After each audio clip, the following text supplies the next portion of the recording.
बिस्मिल्लाहिर्रहमानिर्रहीम। Dear students, मैं हूं यासिर ख़ान और आप देख रहे हैं YouTube channel learn with Khan. उम्मीद है आप सब लोग खैरियत से होंगे और जो वीडियो लेक्चर्स हम अपलोड कर रहे हैं आप उनको देख रहे होंगे और उनसे फ़ायदा उठा रहे होंगे। मैनेजमेंट एंड कॉस्ट अकाउंटिंग की लेक्चर सीरीज़ हमने स्टार्ट की हुई है और इस लेक्चर सीरीज़ में हमारा टॉपिक चल रहा है इकोनॉमिक ऑर्डर क्वांटिटी का। प्रीवियस लेक्चर्स में हमने इकोनॉमिक ऑर्डर क्वांटिटी की थ्योरी और इकोनॉमिक ऑर्डर क्वांटिटी के न्यूमेरिकल्स वगैरह वो हल कर लिए हैं। अगर आप चैनल के नए व्यूअर हैं और आपने अभी तक चैनल सब्सक्राइब नहीं किया हुआ तो चैनल लाजमी सब्सक्राइब कर लें और बेल आइकॉन प्रेस करना ना भूलें ताकि आपको लेटेस्ट वीडियोज़ के नोटिफिकेशंस मिलते रहें। और अगर आपने अभी प्रीवियस लेक्चर्स नहीं देखे हुए तो प्रीवियस लेक्चर्स को देख लें, प्लेलिस्ट्स को देखें। एक wide variety of lists available है, आप डिफरेंट सब्जेक्ट्स के ऊपर जो है वो काम कर सकते हैं, इस चैनल से फ़ायदा उठा सकते हैं। इकोनॉमिक ऑर्डर क्वांटिटी के हमने प्रीवियस लेक्चर में न्यूमेरिकल्स भी किए, थ्योरेटिकल डिस्कशंस भी की।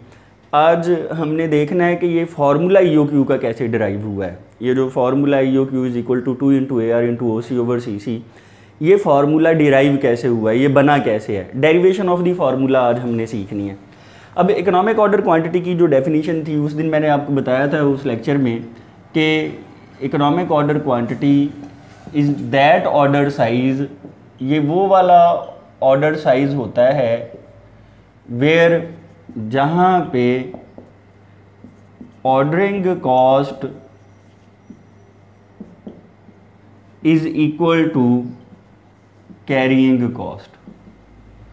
ये वो ऑर्डर साइज होता है जहाँ पे ऑर्डरिंग कॉस्ट कैरिंग कॉस्ट के बराबर होती है। तो ये फार्मूले हमने टेबल्स प्रीवियस लेक्चर्स में बनाए हैं जहाँ हमने वो सेविंग्स कैलकुलेट करना सीखी हैं, total receiving end handling cost calculate करना सीखी है। सपोर्टिंग फार्मूलाज आपको याद होने चाहिए, वो आपके जहन में होने चाहिए। वो सारी बातें प्रीवियस लेक्चर्स में प्रैक्टिस करवाई हैं। अब हम इसकी डेरिवेशन समझ सकते हैं। अब ऑर्डरिंग कॉस्ट का फार्मूला क्या है? ऑर्डरिंग कॉस्ट का फार्मूला होता है number of orders multiplied by पर ऑर्डर कॉस्ट OC, और कैरिंग कॉस्ट का फार्मूला होता है average inventory multiplied by per unit carrying cost, जिसे CC बोलते हैं। पर यूनिट कैरिंग कॉस्ट को CC बोलते हैं। यही फार्मूले हैं जो हमने ऑर्डरिंग कॉस्ट और कैरिंग कॉस्ट जब ऐड की है प्रीवियस वो टेबल्स में, तो उनको जमा करके total receiving end handling cost बनाई है। तो नंबर ऑफ ऑर्डर्स का क्या फार्मूला है ये भी आप जानते हैं। इसका formula annual requirement divided by order size और मल्टीप्लाइड बाय OC हो जाएगा। और एवरेज इन्वेंट्री का फार्मूला है order size by 2 multiplied by ये CC हो जाएगा। अब इधर ऑर्डर साइज डिवाइड हो रहा है, इसको दूसरी साइड पे ले जाएं तो मल्टीप्लाई हो जाएगा। इधर 2 डिवाइड हो रहा है, उसे ही साइड पे ले आएं तो 2 × AR × OC is equal to order size multiplied by order size multiplied by CC। अब यहाँ पे देखें, फिर ऑर्डर साइज और ऑर्डर साइज मल्टीप्लाई हो रहे हैं तो फार्मूला जो है वो कुछ इस तरह से बन जाएगा कि 2 × AR × OC is equal to order size square multiplied by CC।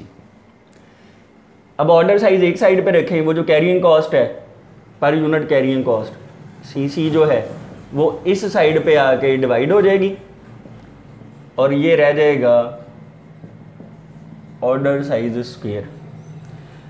Taking square root, अगर आप स्क्वायर रूट ले लेंगे दोनों साइड्स का ऑन बोथ साइड्स तो 2 × AR × OC ओवर CC और ऑर्डर साइज।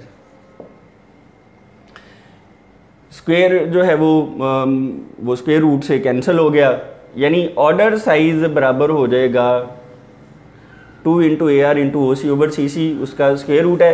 ये जो ऑर्डर साइज होगा ये इकोनॉमिक ऑर्डर साइज होगा, ये ऑर्डर साइज। उसकी वजह उसकी वजह यह है कि यहाँ पे आपकी total receiving end handling cost minimum होगी।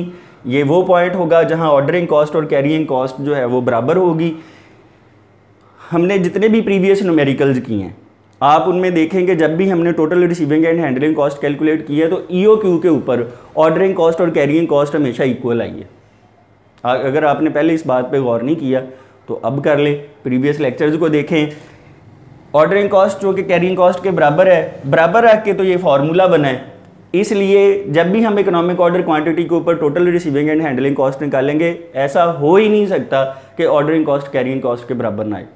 जहाँ ये बराबर होती हैं यही वो पॉइंट होता है जहाँ पे आपकी total receiving end handling cost जो है वो मिनिमम होती है। यानी ये बात जो है वो प्रीवियस लेक्चर्स में भी हमने देखी कि एट EOQ के ऊपर जो है वो ऑर्डरिंग कॉस्ट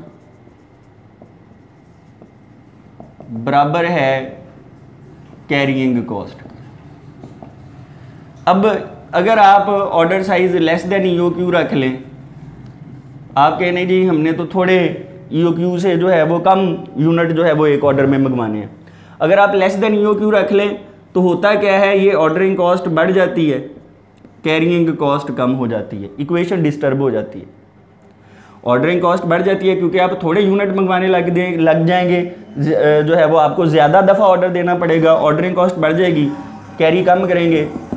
और अगर आप कहते हैं कि नहीं जी हमने EOQ से ज़्यादा मंगवाने हैं तो उससे क्या होता है, EOQ से ज़्यादा जब मंगवाते हैं तो ऑर्डरिंग कॉस्ट कम हो जाती है और ये जो कैरिंग कॉस्ट है ये बढ़ जाती है क्योंकि आपने ज़्यादा यूनिट से एक में मंगवा लिए, कैरी ज़्यादा करना पड़ता है।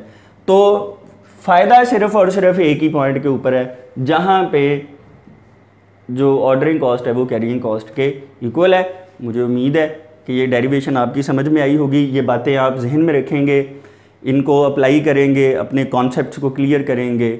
Thanks for watching this video lecture. Thank you.